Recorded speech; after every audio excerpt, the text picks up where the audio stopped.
ఎన్నికల నిబంధనలు ప్రతి ఒక్కరూ పాటించాలన్నారు రాజన్న సిరిసిల్ల జిల్లా ఎస్పీ అఖిల్ మహాజన్.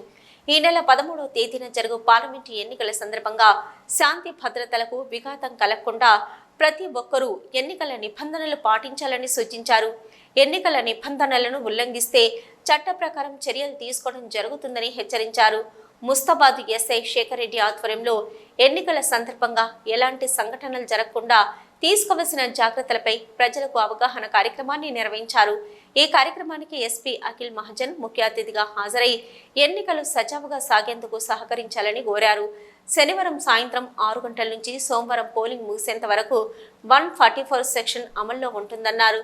పోలింగ్ స్టేషన్ల సమీపంలో ప్రజలెవరూ కూడా గుమికూడదని, ఓటు హక్కు వినియోగించుకున్న వారు అనవసరంగా పోలింగ్ స్టేషన్ల వద్ద తిరుగుతూ కనిపిస్తే కేసులు నమోదు చేయడం జరుగుతుందన్నారు.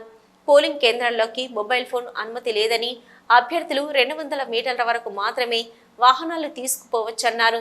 సోషల్ మీడియా వేదికగా విద్వేషపూరిత రెచ్చగొట్టే సందేశాలు పంపుతూ శాంతి భద్రతలకు విఘాతం కలిగిస్తే కేసులు నమోదు చేయడం జరుగుతుందన్నారు.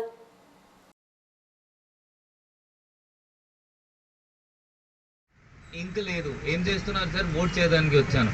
బయట ఎందుకు ఉన్నారు సార్? నా ఫ్రెండ్స్ లోపల పోయారు, వాళ్ళు వచ్చిన తర్వాత నేను పోతాను. నేను చెప్పేది ఏంటి అంటే, ఎల్లుండి మార్నింగ్ 7 o'clockకి స్టార్ట్ అవుతుంది ఓటింగ్. ఈవినింగ్ ఈసారి 6 వరకు ఉంది. మీరు ఏ టైంకి పోవాలి మీ ఇష్టం, ఎవరైనా ఇవ్వాలి మీ ఇష్టం. బట్ దానిలో చేసిన తర్వాత మీరు మీ ఇంటికి పోవాలి. చేసిన ముందు మీరు అనవసరంగా ఇక్కడ బయట తిరగడానికి లేదు. 144 సెక్షన్ ఐడియా ఉందా అందరికీ? సెక్షన్ 144 అమలైంది, ఆల్రెడీ అమలైంది.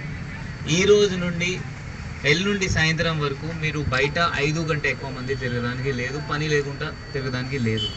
తిరిగితే మనం 100% నా ఎస్ఐ సిఐ నేను కూడా పర్సనల్గా విజిట్ చేస్తాను. నా బండిలో ఫొటోస్ తీస్తాం. మనం ఆ స్టాంప్ ఫొటోస్ ఉంటుంది, తెలిసిపోతుంది మనం కేసు నమోదు చేస్తాం. లైట్ తీసుకోము. నాకు ఎలక్షన్ కావాల్సింది ఏంటి అంటే free, fair and peaceful, without any violence, without any హడబడి నాకు కావాల్సింది.